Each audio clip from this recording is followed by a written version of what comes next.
იმისა, თუ რისთვის ცხოვრობთ, რისთვის ვარსებობთ, რასაც ვაკეთებთ, რატომ ვაკეთებთ. თქვენ ახლა არაფერს არ უნდა გაკეთებთ.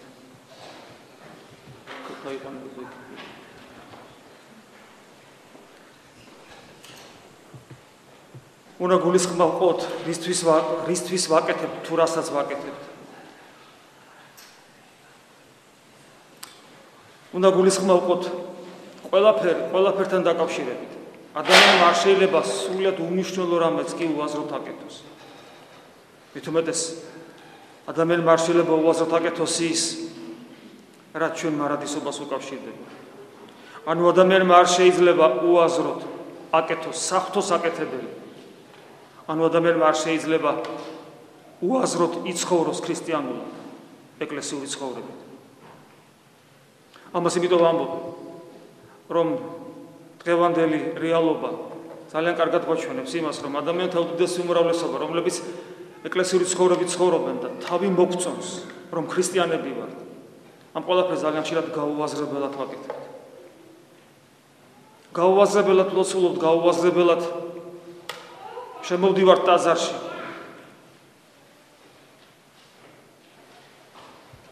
გაუაზრებლად ვიწერთ პირჯვარს.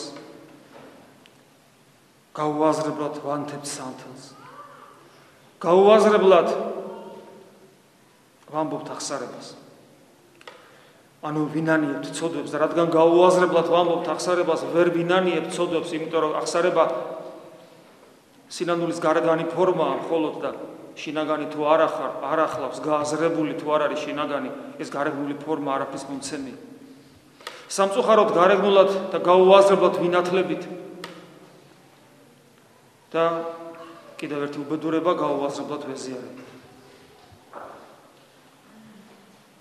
უნდა ვიცოდოთ რა გვინდა, რისთვის ვართ და რა უნდა ვაკეთოთ. ჩვენ ქრისტიანები ვართ ადამიანები, რომლებიც სხვა ადამიანებისაგან განსხვავებით ღმერთს ვეძებთ. თუ ადამიანი ღმერთს არ ეძებს, ის ქრისტიანი ვერ არის. ხომ გესმით ეს რას ნიშნავს? ეს ნიშნავს იმას, რომ ადამიანი შეიძლება გარეგნულად ცხოვრობდეს ქრისტიანული ცხოვრებით.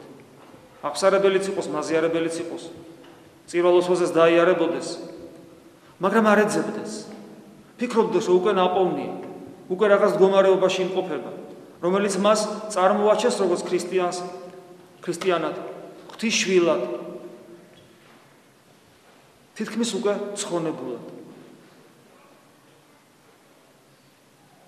ჩვენ მართლმადიდებლები ვართ და ჩვენი მართლმადიდებლობის ერთ-ერთი ის რაც ყველაზე ძვირფასია მართლმადიდებლობაში ერთ-ერთი არის ის, რომ თქვათ განსხვავებით პროტესტანტებისაგან, არის ის, რომ ჩვენ არ ვამბობთ მათსავით, რომ ჩვენ უკვე სასუფეველში ვართ. ჩვენ პოტენციური მოქალაქენი ვართ სასუფეველისა.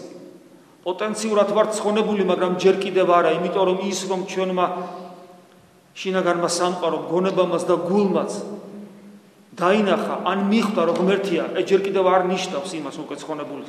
ძალიან ბევრი რამე გვაქვს ჩვენ საკეთებელი. და საკეთებელი სხვადასხვანაირად გამოითქმის. ერთ-ერთი როგორც ეს გამოითქმის, მდგომარეობს შემდეგში. მუდამ უნდა ვეძებდეთ ღმერთს. ეხლა ხომ წარმოგიდგენია, რა განსხვავებაა იმ ადამიანსა, რომელიც უბრალოდ ეკლესიურად ცხოვრობს და იმ ადამიანს შორის, რომელიც ეკლესიურად ცხოვრობს და თან მუდამ ღმერთს ეძებს. რა განსხვავება შეიძლება იყოს ამ ორი ადამიანის გულში, გულებს შორის? ის, ვინც მუდამ ღმერთს ეძებს, ისი გული მუდამ გულმხურვალია. იგი მუდამ საქმით არის დაკავებული. როცა მისი გონება რაიმე მიწიერ საქმეს აკეთებს და ასევე ხელებიც, მისი გული მხოლოდ ერთი რამით არის დაკავებული, ღმერთი ეძებოს, იმიტომ რომ მან იცის, ანუ ასეთმა ქრისტიანმა იცის, რომ ეს არის მისი უმთავრესი საკეთებელი და ერთ-ერთი უმთავრესი ნიშანი მისი ქრისტიანობის. ეს არის ქრისტიანული სწავლება, ამას გვასწავლიან წმინდა მამები. ესეთი ადამიანი მერე უკვე მიხვდება, რას ნიშნავს შემდეგი სიტყვები წმინდა წერილისა. სულით მდუღარენი იყვენითო. იმიტომ რომ გული მუდამ დაუოკებლად, მიზანსწრაფულად ეძებს ღმერთს და ამიტომ იგი მუდამ გულმხურვალია. უფალი ამბობს, რომ გულმხურვალება აუცილებელია ჩვენი ცხონებისათვის ნელთბილობა დამღუპველი. როცა ადამიანი ესე ცხოვრობს, ის მიხვდება, რას ნიშნავს უფლის სიტყვები. ნეტარია ის, ვისაც შია და წყურია სიმართლე.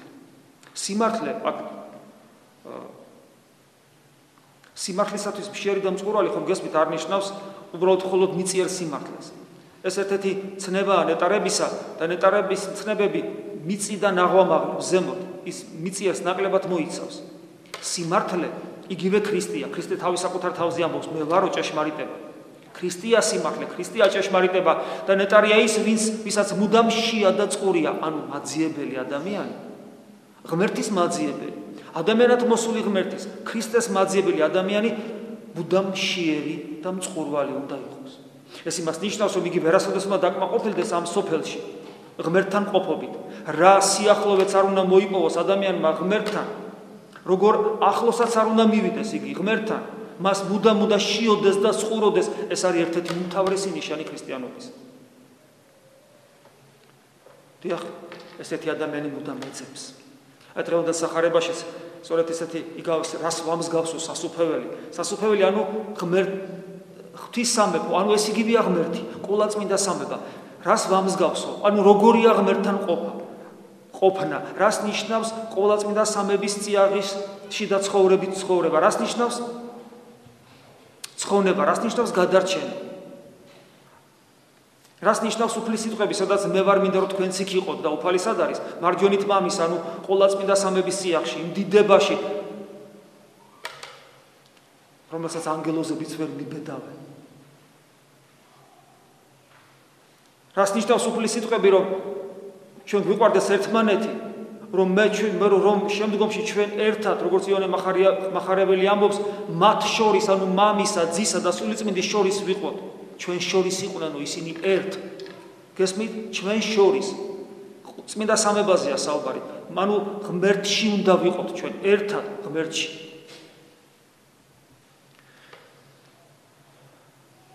როცა ადამიანი ამ ყველაფერს გაიაზრებს, მას თუ აქამდე არ უძებნია და ნომინალურად იყო ქრისტიანი, ალბათ გაუჩნდება სურვილი რომ ეძებოს. რა მდგომარეობაში არ უნდა ვიმყოფებოდეთ? ერისკაცი, მონოზომი, იერარქიაში მყოფი, სულ ერთი, ამას მნიშვნელობა არ აქვს. ეს არ არის ჩვენი იერარქიულობის მაჩვენებელი. ადამიანი შეიძლება იყოს უმაღლესი იერარქიაში და არაფერსაც არ ეძებდეს, იუდასავით.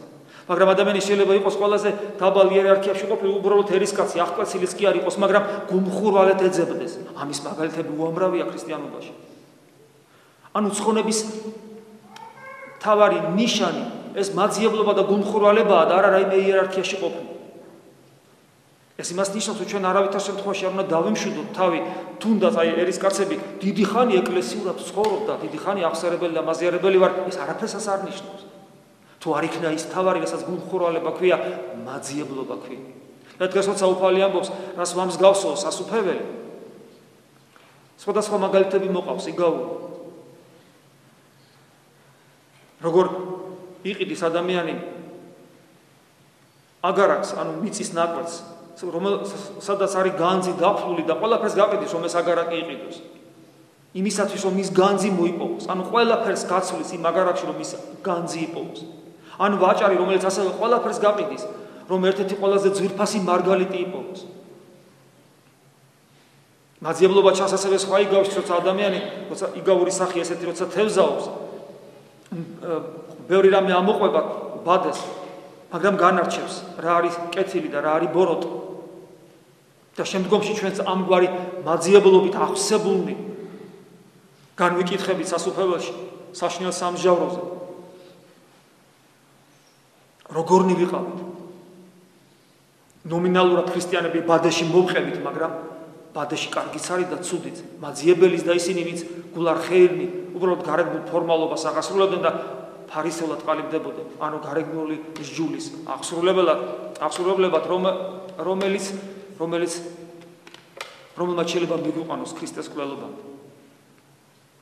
ქრისტეს სიმართლე მეწეღანას გითხარით. და აი ძიება ღმერთისა რომელიც არის დასაწყისი სასუფევლისა და მდგომარეობა სასუფევლისა, ჩვენ ჯერ მდგომარეობას მოვიპოვებთ სასუფევლისა და შემდეგ აღმოჩნდებით სასუფეველში, ანუ ღმერთში. ვისაც მდგომარეობა არ აქვს, ის ვერც აღმოჩნდება. მდგომარეობა პირველადია, იგი უსწრებს. როცა ადამიანს მდგომარეობა აქვს ასეთი, იგი მუდამ ეძებს ადამიანად მოსულ ღმერთს განხორციელებულ სიმართლეს. საერთოდ ადამიანი ისეა მოწყობილი, რომ ყველაფერში, ნებისმიერ სისულელეშიც კი, ან ყოფით რაღაც წყვილმაშიც კი, ან თამაშის დროსაც კი, გარკვეულ სიმართლეს ეძებს. ჩვენი არსება ისეა მოწყობილი, რომ იგი ისრაფის მუდამ სიმართლისკენ. დღეს არის ტენდენცია იმისა, დღევანდელ საზოგადოებაში, სამყაროში და მათ შორის საქართველოში, რომ სიმართლის ცნება სიმართლეს ფარდობით მოვლენად აქციო. თითქოს სიმართლე არ არსებობს. შენი სიმართლე გაქვს, იმას თავის სიმართლე აქვს და მე ჩემი სიმართლე მაქვს. მაგრამ ყოველმა ჭკუად და გულ დამჯდარმა ადამიანმა იცის, რომ ესე არ არის. ყოველ ადამიანს აქვს შინაგანი კანონი სიმართლისა, ზნეობრივი კანონი, რომელსაც ქვია და ყოველთვის ჩვენ ხვდებით ზუსტად, როცა რაღაც მოვლენასთან გვაქვს საქმე, ჩვენი შინაგანი სამყარო ყოველთვის გვეუბნება და სინდისი რეაგირებს იმ ზნეობრივ კანონზე, რომელიც შიგნით არის, რომ რა არის სწორი და რა არ არის სწორი. სად არის სიმართლე და სად არ არის სიმართლე. საკუთარ თავზე ნაკლებად ხვდებით ხოლმე ამას, უფრო სხვა ადამიანებზე ხვდებით, იმ წამს ხვდებით სხვა ადამიანზე, რომ ახ ის რაღაც არასწორად იქცევა. და ჩვენ როცა იგივეს ვაკეთებთ, ჩვენ ამას ვერ ხვდებით. ეს კიდე სხვა პრობლემაა, მაგრამ ერთი რამე უდავოა, რომ სიმართლე როგორც ასეთი ობიექტურად არსებობს. ისე როგორც ზნეობრივი კანონი ობიექტურად არსებობს და ნებისმიერი მცდელობა დღევანდელი მსოფლიოს სულისა შეიძლება ასე ითქვას, რომელიც საქართველოში ბატონდება, ნებისმიერი მცდელობა იმისა, რომ როგორმე ფარდობითი რელატიური გახადონ ეს ზნეობრივი და სამართლებრივი კატეგორიები, როგორმე ეს გააკეთონ, რომ ჩვენ პირუტყვებად გადავაქციოთ. აი ძროხას მაგალითად არავითარი სიმართლის კატეგორიები არ აქვს და არ ზნეობრივი. იმიტომ რომ ძროხა და თუ ადამიანს არ სურს რომ გახდეს პირუტყვი, მაშინ მას აუცილებლად უნდა კონდეს ნიშნულები და ორიენტირები სიმართლისა და ზნეობის. და აქედან გამომდინარე უკვე სიკეთისა და სიყვარულისა და აქედან გამომდინარე მხოლოდ ასევე თავისუფლებისა და აქედან გამომდინარე მხოლოდ სიცოცხლის და სიყვარულის. სიმართლეს ზიება. ყოველი ადამიანში ეს არის და ჩვენ ხო ვიცით საკუთარი თავიდან ვიცით. მე არ ვიცი თქვენი მდგომარეობა როგორია და ჩემ თავზე ვიტყვი, რომ მრავალი წლის განმავლობაში მე მიუხედავად იმისა, რომ ჩემ შიგნით სინდისიც არსებობდა და ის ზნეობრივი კანონის როგორც ყველა ადამიანში, იმიტომ რომ მადლობა ღმერთს ადამიანი ვარ და არა პირუტყვი, მიუხედავად ამისა მე წლების განმავლობაში ისევ ცხოვრობდი, რომ ეს მაძიებლობა იმ ნამდვილი სიმართლისა, იმ ობიექტურად, რომელიც ობიექტურად რეალურად არსებობს, აი სიმართლე რომ ეძებნა, ხელი მომეკიდა, ამ სიმართლის ძიება ესე გააზრებულად არასოდეს არ მქონდა. თუმცა ადამიანი, რომელიც ამგვარად ცხოვრობს და მეც ესე ვიყავი, უსამართლობით იტანჯება. თითოეული ჩვენთაგან იტანჯება უსამართლობით, ვერ ხვდებით. როგორ გავთავისუფლდეთ ამ საშნელი წნეხისაგან, უსამართლობისა, რომელიც რაც დრო გადის, უფრო და უფრო ძლიერდება ჩვენს გარშემო. და ჩვენ ვეძებთ სამართლიანობას ამ სოფელში, ამ ქვეყანაზე, ჩვენ თავად ვართ რა, უსამართლობის ძალიან ხშირად აღსრულებელი. მე თვითონ ხშირად უსამართლოდ ვიქცევი და როგორ უნდა დამყარდეს ჩემს გარშემო სამართლიანობა, მაგრამ ჩემს უსამართლობას ყურადღებას არ ვაქცევ და ვცდილობ როგორმე ჩემს გარშემო სამართლიანობა იყოს, მაგრამ ქრისტიანობა პირდაპირ მასწავლის და მე თუ ვარ ქრისტიანი, მე თუ ვარ აღსარებელი და მაზერებელი, ძალიან კარგად უნდა ვიცოდე, რომ ეს არასოდეს მოხდება. პირიქით რაც დრო გავა, უფრო და უფრო გაიზრდება უჟულოება ჩვენს გარშემო სამყაროში. სიყვარული დაიკლებს, უჟულოება გამრავლდება. მაგრამ ქრისტიანობა მასწავლის, რომ სამართლიანობა არც უნდა ეძებო, არც ეხლა და არც არასოდეს არ უნდა ეძებო სამართლიანობა და არც უნდა ეძებნათ ადამიანებს არასოდეს, არამედ ჩვენ უნდა ვეძებოთ სიმართლე. სიმართლე როგორც ობიექტურად არსებული. ჩვენ ქრისტიანობა უფრო მეტიც ვიცით, სიმართლე, ცოცხალი სიმართლე, ანუ ადამიანად მოსული ღმერთი. მაგრამ ჩვენ უდიდეს შემთხვევაში, უმრავლეს შემთხვევაში ადამიანები, ზოგადად ადამიანებს ვსაუბრობ ახლა, ვიქცევით როგორც პილატე მოიქცა.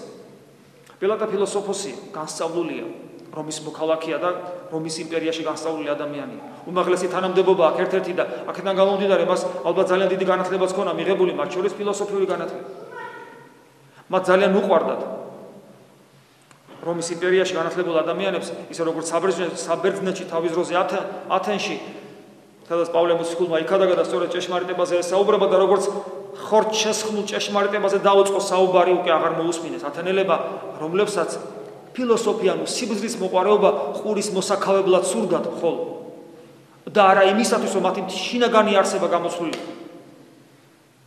ასევე პილატეს რა თქმა უნდა უფიქრია ამ საკითხებზე, მაგრამ იგი დარწმუნებულია ამპარტამულად, რომ სიმართლე არც არავინ არის ის რა არის კაცმარო თქვას. და როცა იგი ქრისტეს ეკითხება რა არისო სიმართლე, სახარებაში ხო გახსოვთ? პილატე პასუხს არ დაელოდება, საკუთარი თავის დასახულპავად. იგი რო პასუხს დალოდებოდა ვინ იცის, მაშინ რა შეიძლება მოხდარიყო, იმიტომ რომ მას ადამიანურად ქრისტეს მოკვდინება საერთოდაც არ უნდოდა. იგი ხვდებოდა რომ იგი უსამართლოდ მისცეს უსამართლო ფარისეულებმა და მღვდელმთავრებმა და ერის საჯულებმა ძველი ებრაელი ერისა უსამართლოდ მისცეს შურის გამო. ამიტომ მისი მოკვდინება არ სურს, ადამიანურად კეთილი განწყობილია, ეცოდება ებრალება, მაგრამ ზემოდან უყურებს. ამიტომ როცა სიმართლეზე ჩამოვარდება ჭეშმარიტებაზე საუბარი, რა არისო ჭეშმარიტება და არც კი იკადრა რომ მოესმინა და გავიდა. ჩვენ ძალიან ხშირად აი ამ მდგომარეობაში ვიმყოფებით. ვიცით რა შემთხვევაში? როდესაც არ ვფიქრობთ, რომ სიმართლე ჩვენ შიგნით აღორძინდეს, ჩვენ შიგნით გაცოცხლდეს, ჩვენ შიგნით შევიძვით. არა ეკლესიური და არა ქრისტიანულად მაცხოვრებელი ადამიანი საერთოდ ამ თემებზე არ ფიქრობს. იგი მხოლოდ იმაზე ფიქრობს, რომ ის გარშემო სამართლიანობა დამკვიდრდეს. ხოლო საკუთარ თავში სიმართლეს არასოდეს ეძებს. ანუ არ ეძებს ობიექტურად არსებულ ხელმოსაკით სიმართლეს. და თulis უკეთეს შემთხვევაში თulis რომ ის არ არსებობს, ხოლო უარეს შემთხვევაში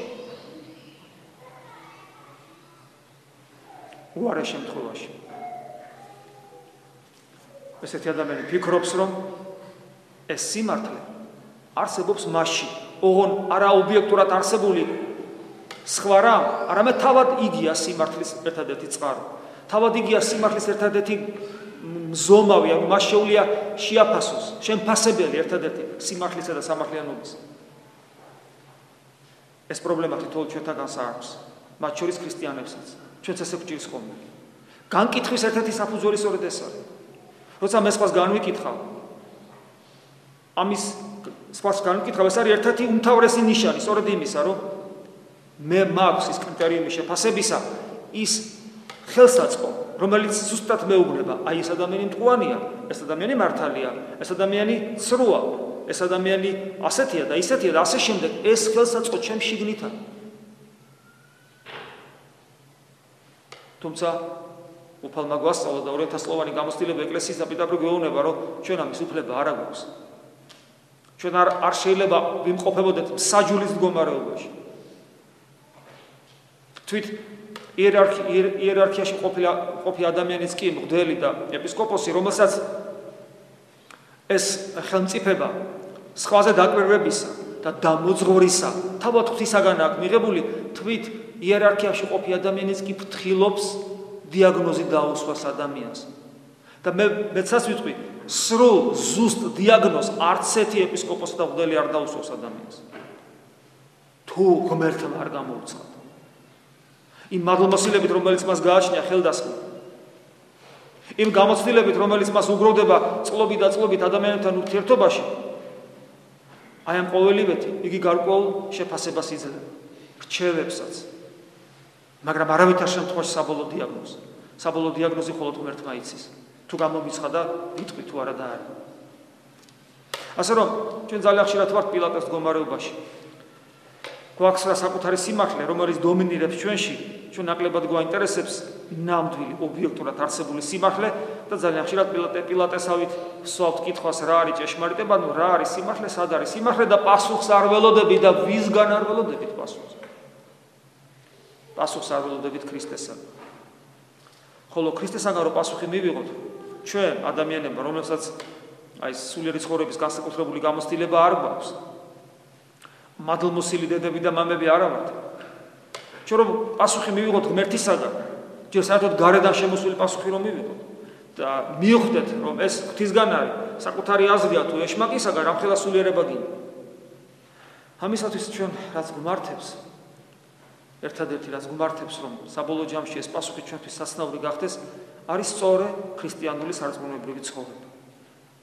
და სიმართლე ზიება ისა და იმგვარად, რომელიც მე მომეცა ღვთისაგან, გზის სახით, აი გზა მომეცა, მე ვარ გზა, ქრისტე მეუბნება და მომეცა ეს გზა და მე ვიცი, როგორ ვიარო ამ გზაზე, საითკენ წავიდე. და აი ამ სლაში, რომელსაც და აი ამ გზაზე დგომაში, რომელსაც ქრისტე ქვია, გზას ქვია ქრისტე მე ვარო გზა თავად უფალი ამბობს, აი ამ სლაში, აი ამ მწირობაში, რომელიც ამ სოფელშია და შემდეგ მარადისობის კარიბჭეს მიადგება, აი ამ წირობაში ვსწავლობ მე ნელ-ნელა სიმართლეს, რომელიც ცოცხალია, რომელიც ობიექტურად არსებული. და ერთ-ერთი რაც მე უნდა ვისწავლო სულიერ ცხოვრებაში, რომ არ დავსვა ეს კითხვა, რა არის ჭეშმარიტება, რა არის სიმართლე და არ მოусმინო უფალს, რომელიც ჩემს გულში მკვიდრობს ვითარცა ნათელღებულსა და მაზიარებელ ქრისტიანში. ამისათვის საჭიროა ვიცოდე ვარ უნდა ვიყო რა მაძიებელი ვის ვეძებდი. და რასაც მე ხშირად გეუბნებით, რასაც წმინდა მამები ყოველთვის გვასწავლიან და რაც არის ქვაკუთხედი ჩვენი ქრისტიანული აღსარებლობისა, პეტრე მოციქულის სიტყვებით ცოცხალი ღმერთი, ცოცხალ ღმერთს ვეძებდეთ. არასოდეს დაგვავიწყდეს. ჩვენს ნებისმიერ ქმედებაში, სიტყვა პასუხში, ფიქრში, აზრში, ჩვენს ყოველდღიურ ცხოვრებაში, ჩვენს ყოფითი პრობლემების გარემოცვაში ვიმყოფებით რა მაშინაც, განსასწრებში და სიხარულში, არასოდეს დაგვავიწყდეს, რომ ღმერთი, რომელიც ჩვენ გვწამს, არის ცოცხალი, რომელმაც ყოველივე უწყის და რომ თითოეული ღერი თმა ჩვენი დათვლილია მის მიერ, რომ არათუ ჩვენ არამედ ერთი პატარა ჩიტიც კი არ დავარდება მისი ნების გარეშე და არავითარ შემთხვევაში არ იქნება ჩვენი ბოლო ამოსუნთქვა შემთხვევითად, არამედ მისი ყოვლადწმინდა ნების მიერ იქნება ეს. იმიტომ რომ იგი ცოცხალია. და ვისწავლოთ მასთან საუბარი, მასთან ურთიერთობა. როგორც ასევე ცოცხალმა არსებებმა. იმიტომ რომ ჩვენი სიცოცხლე, მისი სიცოცხლიდან გამომდინარეა, იგი რომ ცოცხალია, ამიტომ შეგვქონა ჩვენ ცოცხალ არსებებმა. გარდა ამისა გვახსოვდეს, რომ იგი არის პიროვნება. ეს არასოდეს არ უნდა დაგვავიწყდეს. ეს იმას ნიშნავს, რომ ჩვენ ვართ პიროვნება. ეს იმას ნიშნავს, რომ ჩვენ არ დავიყვანებით ჩვენს ხორცსა და სულზე. ეს იმას ნიშნავს, რომ ჩვენ თავისუფლები მხოლოდ მაშინ ვიქნებით, როცა ჩვენი ხორცისა და სულიც თავიანთი მიდრეკილებებით ჩვენ გვეკუთვნის და ჩვენ მათ ხორცსა და სულს თავიანთი მიდრეკილებებით დავიმორჩილებთ. და მივაღწევთ თავისუფლებას, იმიტომ რომ ღმერთი ასევე არის თავისუფალი. ანუ მისი გადაწყვეტილებები არაფრით განპირობებული არ არის. ასევე ჩემი გადაწყვეტილება, ღმერთო, მე შენთან მინდა. არც არაფრით არ იქნება, არაფრით არ უნდა იყოს განპირობებული და ვერცხელი შემშლელი უნდა არსებობდეს რაიმე. ხომ გესმით? მე თუ ხორცსა და სულზე არ დავიყვანები და ეშმაკი სწორედ და განსასწრებელი სწორედ ცდილობ, რომ ჩემი ხორცი და სულს, ჩემ ხორცსა და სულს ან ატკინონ განსასწრებით, ან მოგრთამო და ამით მე ღმერთზე უარი მათქვეინონ, მაგრამ მე თუ ვიღებ პიროვნულ გადაწყვეტილებას, რომ ღმერთო, მე შენთან ყოფნა მინდა, მაშინ ვერანაირი ძალა გარედან შემოსული, რომელიც ჩემს სულსა და ხორცზე მოქმედებს, ტკივილითა თუ მოგრთამვით, ვერ მაიძულებენ, რომ მე ღმერთზე უარი ვთქვა. ამიტომ ამბობს პავლე მოციქული, ვინ გამაშოროს მე ქრისტესადმი სიყვარულს, არ არსებობს ძალა, არც ცაში, არც ქვესკნელში, არც მიწაზე, არც დღეს, არც წარსულში, არც მომავალში, არც ამ სოფელში, არც მარადისობაში არ არსებობს ძალა, რომელიც მე ქრისტესადმი სიყვარულს განმაშორებს. ამას მხოლოდ მაშინ მივხვდები, მე თუ მივხვდები, რომ ღმერთი არის თავისუფალი და მე ჩემქნა თავისუფალ არსება.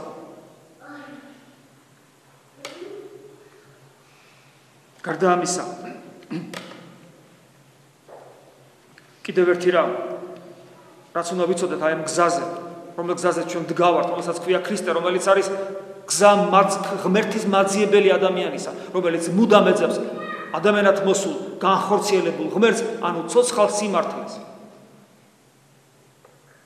ამ გზაზე აუცილებლად კიდევ ერთი რამ უნდა გქონდეს. ერთი თვისება, ერთი უნარი, ერთი ჩვევა, რითაც ჩვენ გამოვირჩევით ყველა ადამიანისგან. ჩვენ უნდა ვისწავლოთ საკუთარ თავში ჩაღმოვნება. არა მხოლოდ იმიტომ, რომ ღმერთს მხოლოდ იქ ვიპოვით, რამე უფალმა ბრძანა საკუთარ თავში ეძებეთო ღმერთი. არამედ იმიტომაც, რომ თუ საკუთარი თავი არ იცი რა მდგომარეობაში, თუ არ იცი რომ ორმოში ხარ ჩავარდნილი ან ჭაობში, საიდან ამოსვლაც არ შეგიძლია, თუ არ იცი რომ ჯოჯოხეთის შეიძლება ყველაზე დაბალ ფსკერზე იმყოფები შენი ზნობრივი მდგომარეობით, თუ ეს არ დაინახე შენი პოტენცია, რომელიც შეიძლება გარედან ცხოვრებაში არც კი ვლინდებოდეს, ჩვენ თუ ეს არ დაინახე. როგორღა შეღაღადებ უფალს, შემიწყალებ. და საერთოდ რა იქნება მაშინ ჩვენი ეს როცების უდიდესი უმრავლესობა შემიწყალეთი რომ თარდება, მაშინ რა მსახიობები ვართ? შესაძლებელი რამ აქვს, არც ისე ცუდი ვარ. სულაც არა ვარ უზნეობის წუმპეში. ჩემი პოტენცია სულაც არ არის, ჩემ პოტენცია სულაც არა ვარ ყველაზე ცუდი. სულაც არა მაქვს დაცემული ბუნება, თითქოს რაღაც ქრისტიანობა ამბობს, რაღაც დაცემული ბუნება აქვს ადამიანს. ჩემთვის გაუგებარია, რას ნიშნავს, რომ წინამამები ამბობენ, ყველაზე უარეს არსებად შერაცხეო საკუთარი თავი. ეს არ მესმის. შეიძლება ვიღაცისთვის არის, მაგრამ მე რაღაც ცოდები კი მაქვს, მაგრამ ნუ ეხლა ეს თავარი არ არის. ყველას აქვს ცოდები. მაგრამ მაშინ გაუგებარი ხდება, რატო იცახი სულ შემიწყალე, მე გაქვს შესაძლებელი. თუ არც ისეთი ცუდი ხარ, არ და ქრისტიანობა პირდაპირ გვასწავლის. რომ არა თუ ცუდი ხარ, არამედ საერთოდ არარაობა ხარ. არსით არარაობა ხარ, არ არსებობდი და უცებ ღმერთმა ინება და შექმნა. შენ მხოლოდ იმიტომ არსებობ, რომ ღმერთს ეს უნდა. მაგრამ ღმერთი არ მოგეშვება. მანამ სანამ შენ მისიას არ შეასრულე. რა მისია ეს? ეს მისია მდგომარეობს შემდეგში. ის რომ ვარ ეს საკმარისი არ არის. მე უნდა საკმარისი არ არის რა მდგომარეობაშიც ვარ. მე შეიძლება ცხოველსაც კი მემსგავსებოდი. მე ხშირად ვითხოვს ძალიან დიდი დიაპაზონი აქვს ადამიანს ღორიდან ანგელოზამდე. შენ აირჩიე სად იქნები ღორის მდგომარეობაში, შუალედში თუ ანგელოზის მდგომარეობაში. ანგელოზის მდგომარეობაშიც რო იყო ღმერთი იქაც არ დაგანებებს თავს, იმიტომ რომ ჩვენთვის უკანასკნელი საზომი ანგელოზებრივი მდგომარეობაც არ არის. იმიტომ რომ ადამიანს შეიძლება მოეჩვენოს, რომ ზნეობრივად იცხოვროს, ანგელოზებით ვარ. არ არის ეს საკმარისი. იმიტომ რომ ცნებად გვაქვს მოცემული არა ის რომ ანგელოზები გახდითო, არამედ ცნებად გვაქვს მოცემული ისეთი სრულყოფილი უნდა გახდეთ, როგორც ღმერთია სრულყოფილი, ანუ ღმერთი უნდა გახდეო, მადლი. წარმოიდგინეთ რა გულმხურვალება ჭირდება ადამიანს, რომ აი ამ თავის დიდ საზომს მიაღწიოს თავისი ცხოვრების საზრისა და მიზანს და გარდა ამისა, როგორ აუცილებელია ესე დროს გაიაზრო და დაინახო სად იმყოფები. ჯოჯოხეთის რომელი იარუსზე ხარ, შენი შინაგანი პოტენციური დაცემული მდგომარეობით, რომ იქიდან შეღაღადო უფალო შემიწყალე. იმიტომ რომ რაც დანახული არ არის, რა ოფსკულებიცაა ჩვენში დაცემულობის, რაც განცდილი არ არის და რა სიღრმიდანაც ამოძახებული არ არის შემიწყალეო, ის შეწყალებული არ იქნება. უნდა ბოლომდე დავინახო, რასაც წარმოვადგენ. და ბოლო სიღრმიდან ყველაზე პირველი სართულიდან სარდაფისა უნდა ამოძახო შემიწყალეო, რომ იქ ჩამოვიდეს უფალი.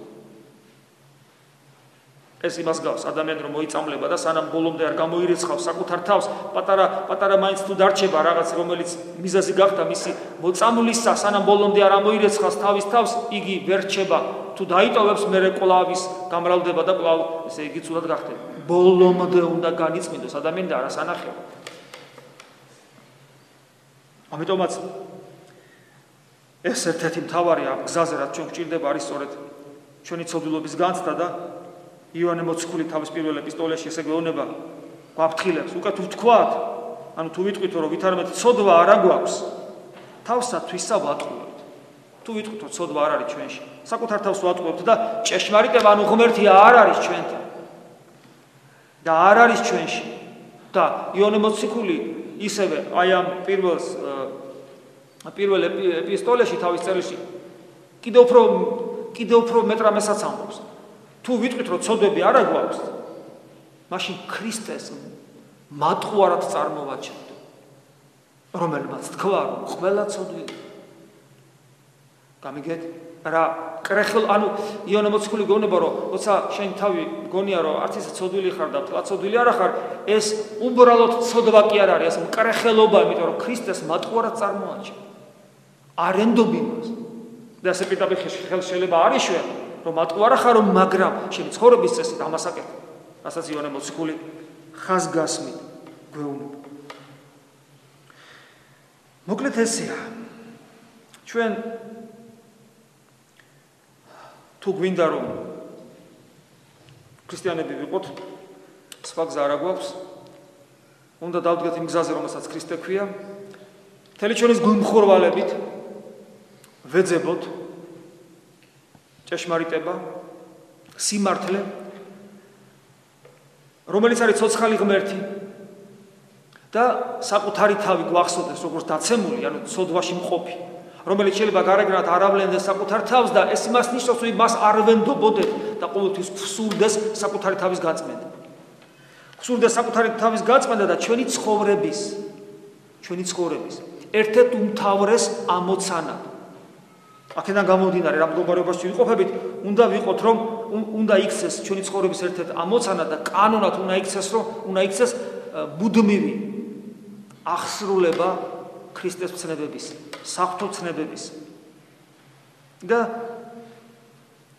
თუ ჩვენ ვეცდებით რომ უფალს უერთგულოთ ღვთის ცნებების აღსრულებით, მაშინ მე მინდა აი წაგიკითხოთ იოანე მოციქულის სახარებიდან მე-14 თავიდან შემდეგი სიტყვები თუ ჩვენ აი სწორედ აი ამგვარად ღვთის ცნებების აღსრულების სრულით ვიქნებით გამშვალული უკვე თუ ვისმე უყვარდე მე ქრისტე გეუბნება თუ ვინმეს ვუყვარ ვარ მე სიტყვანი ჩემნი დაიმარხავს ანუ ჩემ სიტყვებს დაიმარხავს ანუ აღასრულებს დაიცავს და აღასრულებს და ნახეთ რა ხდება მაშინ მამამანსა ჩემ ანუ მამა ღმერთზეა საუბარი შეიყვაროს იგი და მოვიდეთ მის ანუ ესეთ ადამიანთან მოვალთ ანუ მე და მამა ანუ მამა ღმერთი ძე ღმერთი მოვალთ და მასთანაც დავადგრეთ ხომ გესმით აი რაზეა საუბარი ღმერთი რომელიც სამყაროს მიღმერია რომელსაც ანგელოზებიც კი ვერ უყურებენ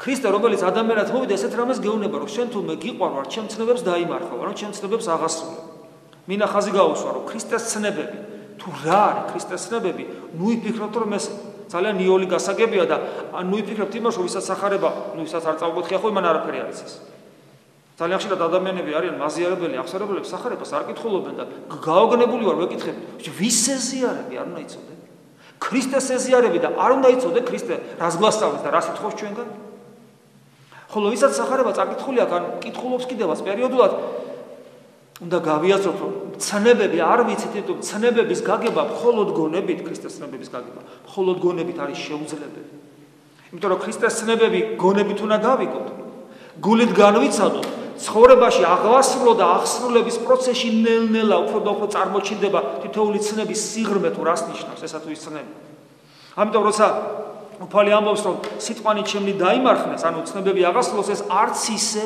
იოლი საქმეა ეს ერთ-ერთი მიზეზია კიდევ ის რომ მუდამ ძიების პროცესში და აი ესეთ ადამიანზე უფალი ამბობს რომ მამა ღმერთიც მეცო შევიყვარებთ მას მოვალთ მისთან და მისთანაც დავადგრებით ანუ მასთან მოვალთ მის გულში დამკვიდრებით ეს იცით რას ნიშნავს რომ ჩვენს გულში დამკვიდრდება წყარო სიცოცხლისა მარადულ სიცოცხლეს გულის ყურდა ანუ ჩვენ არასოდეს მოვკვდებით არამედ გარდავიცვლებით სიკვდილისაგან სიცოცხლეში ეს იმას ნიშნავს რომ ჩვენს გულში დამკვიდრდება წყარო სიხარულისა რომელსაც ხიარულებაში გადაზდილი ვერც კი დავიტევთ ხოლმე ჩვენი თვალები მუდამ ასხივებენ ესე დროს სიხარულს წყარო ბედნიერებისა ბედნიერება ხო გვინდა არ კი ვიცით ეს რა არის მაგრამ აი ბედნიერები მხოლოდ მაშინ გავხდებით იმიტომ რომ ბედნიერება არა ამ ქვეყნიური ფენომენია და რითაც თავი მოგწონს ხოლმე და ძალიან გვინდა რომ სხვების წინაშე თავი მოვიწუროთ მაგრამ არ გამოგდის მაგრამ აი ამ შემთხვევაში ჩვენში დამკვიდრდება წყარო სიყვარულის და მაშინ გავიგებთ თუ რა არის ნამდვილი სიყვარული რომელიც ძალიან დიდი თემა ეხლა არ გავშლ ასევე აგზელებს იონე მოციქული, რომ მამა მე და მამა დავკვიდები და მამა სხვა ნუგეშინის ცემლს მოგივლენს თქვენ, ანუ სულიწმინდაზეა საუბარი. ანუ მამა ზედა სულიწმინდა, რომელიც ასევე დაადგრება თქვენთანა უკუნისამდე მარადიულად, ანუ ეს ღმერთი ჩვენთან მარადიულად შემოდის, არასოდეს განგვეშორება, რატომ არის ადამიანი უკვდავი? თორე ადამიანის ხორცი კი არ განსხვავდება პირუტყვის ხორცისაგან.